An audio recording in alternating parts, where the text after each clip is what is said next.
Some sad news to share. The former chief operating officer for Ring of Honor, when it was still owned and operated by Sinclair Broadcast Group, Joe Koff, passed away on Tuesday at the age of 73 after a long battle with cancer. In August, he made the decision to forego any further treatment so that he could live out the rest of his days comfortably, or as comfortable as possible. Many times the side effects of the treatment can be worse than the disease itself. I don't know what type of cancer he had or how advanced it was. It was obviously bad enough that he decided it just wasn't worth it anymore to go through the treatment. I mentioned before how Tanahashi is the man who saved New Japan. Well, Joe Koff is the man who saved Ring of Honor. Not once, but twice. He was a big wrestling fan as a kid back when Bruno Sammartino was champion. Cary Silkin, who sold Ring of Honor to Sinclair, he wrote the following about Koff's death. Very sad to hear about the passing of a good man, Joe Koff, who saved ROH numerous times, the first being the conduit with Sinclair Broadcasting to purchase it from me. People will never know there were so many times between 2012 and 2022 where Joe kept the company alive. Sinclair Broadcasting did not need it. There were a lot of headaches involved with it, but Joe loved wrestling. He was a kind man. I spent a lot of time with Joe, and not once ever was there a bad moment we got to share. The greatest night of our lives was when Ring of Honor was at Madison Square Garden on April 6th, 2019. Rest in peace, Joe, and thank you for everything you did for pro wrestling. And it's true. He was the man who helped broker the deal between Silkin and Sinclair. Just to give you some background on that, after Bryan Danielson and Nigel McGuinness had announced that they were leaving the promotion at the same time, they were both going to go to WWE, and they were going to wrestle each other on the way out. Silkin was going to shut the whole thing down. He was funding the company by himself. He was losing two of his biggest names, plus, DVD sales, which were a big source of income for them for so long, and for a lot of other indie promotions as well. They kind of lived and died by those DVD sales. They just weren't as strong anymore. They had a television deal with HDNet, which I think was owned by Mark Cuban at the time, but it hadn't done much to increase ticket sales. They lived and died by ticket sales and DVD sales. So it's not like they had guaranteed money coming in for their media rights like WWE does and AEW does right now.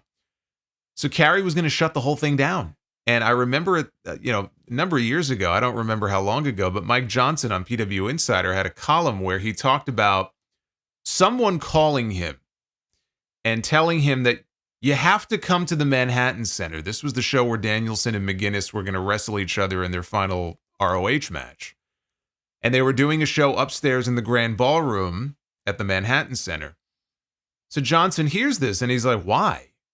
And the person told him, because this is going to be the last show. And they haven't announced that, but Cary has made the decision to shut the whole thing down after this show. So that would have been Glory by Honor 8, the final countdown. Because Silkin was a ticket broker. He had a separate business outside of wrestling that lived basically, survived based on how well Broadway tickets were selling. And he propped up Ring of Honor for many years off the money that he was making from that business. And it just got to a point where it just wasn't worth it anymore. And then TNA fired Jim Cornette 2 weeks before that Ring of Honor show. And Cornette has said that it was because he wasn't on board with Vince Russo's ideas, so Dixie Carter sided with Russo and got rid of Cornette. And there were a lot of rumors as to what happened, one of them being that Cornette blew up at Russo for wanting to put the TNA World title on Eric Young, who, up until that point was doing mostly comedy stuff. I mean, I know he was a TNA original guy, but that was the rumor that Cornette blew up on him. He didn't see Eric Young as being a world champion. Who knows? But he clearly fell out of favor politically, and Dixie let him go.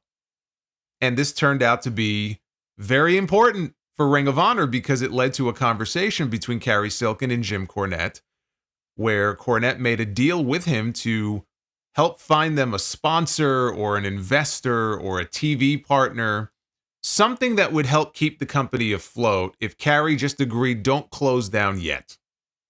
And Cary backed off.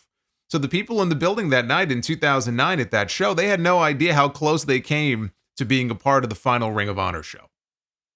Without Ring of Honor, after 2009, where would the Briscoes have ended up? How different would the careers of Kevin Steen and El Generico have been, would they have gotten the opportunities that they ended up getting working? Let's say if they had to go work for some other independent promotion. How different would their careers have turned out? Think of all the Ring of Honor stars that Triple H raided for NXT. He built that black and gold brand on the back of a lot of that ROH talent. And those names now, today, are some of the longest tenured big names in WWE. What about Cody and the Young Bucks?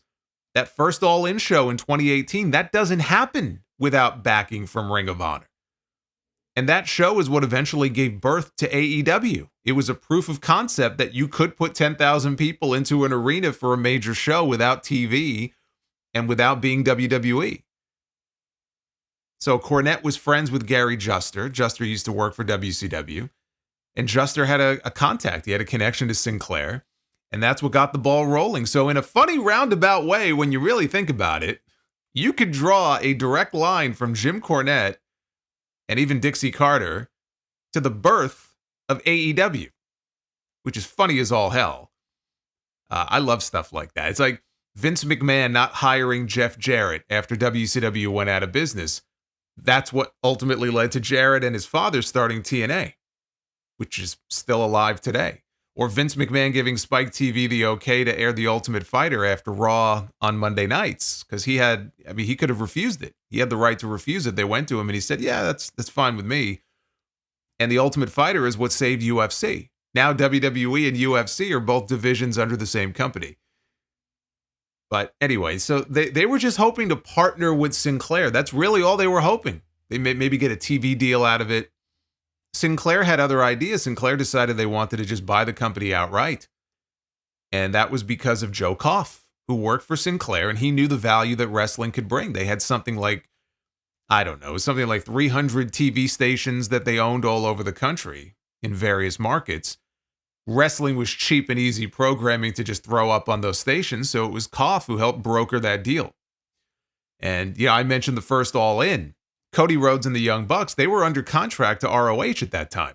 Koff is the one who allowed them to promote that show, independent of Ring of Honor, and not only let them do it, but let them book New Japan talent on the show at a time when ROH had an exclusive deal to use New Japan talent here in the US market. Nobody else could.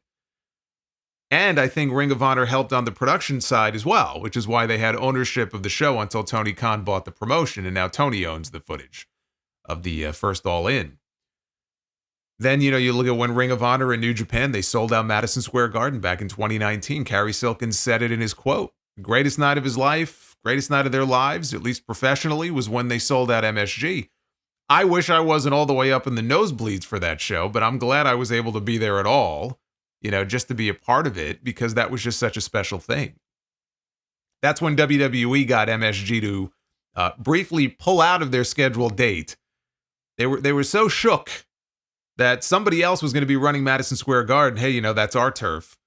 Whoever it was, I don't know, Triple H, could have been somebody else. Somebody from WWE definitely got MSG to pull out of that date. And it was Joe Koff. He was one of the people who fought very hard against that and even threatened to sue over it. And ultimately MSG backed off and they let them run the show. I still remember sitting there at that, it was the New Japan Ring of Honor G1 Supercard. I remember sitting there and people around me were looking at their phones telling me that Bret Hart just got attacked at the Hall of Fame. I was freaking out trying to figure out what happened. Like, he got attacked. What does that mean? Like, was he stabbed? Is he okay? That's a night I won't forget. But I said he saved the company twice. The second time was when Sinclair sold it to Tony Khan. Koff is the one who helped broker that deal. WWE had an interest in it.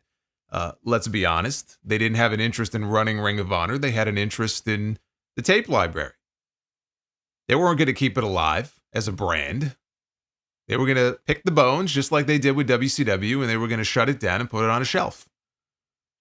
And Joe Koff knew that Tony wanted to keep it alive, and ultimately they sold to Tony Khan. And by the time Sinclair bought the company, whatever year that was, I think the deal went through officially in 2011 or something. By that time, I wasn't going to nearly as many ROH shows as I used to. I would say from 2006 to 2010, maybe, I went to a ton of shows. But the ones that I went to after the sale went through, I always saw, and you'll hear other people say the same thing, I always saw Joe Koff.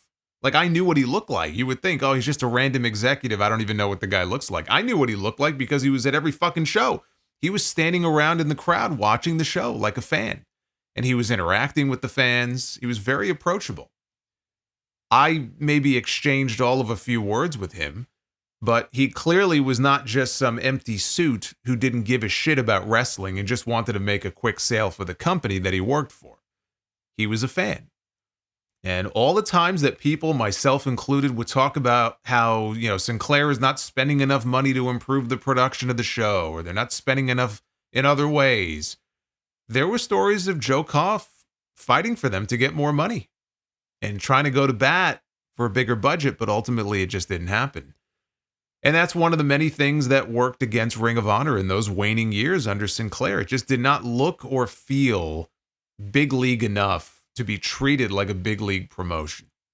Like, it didn't even have the production of an AEW show.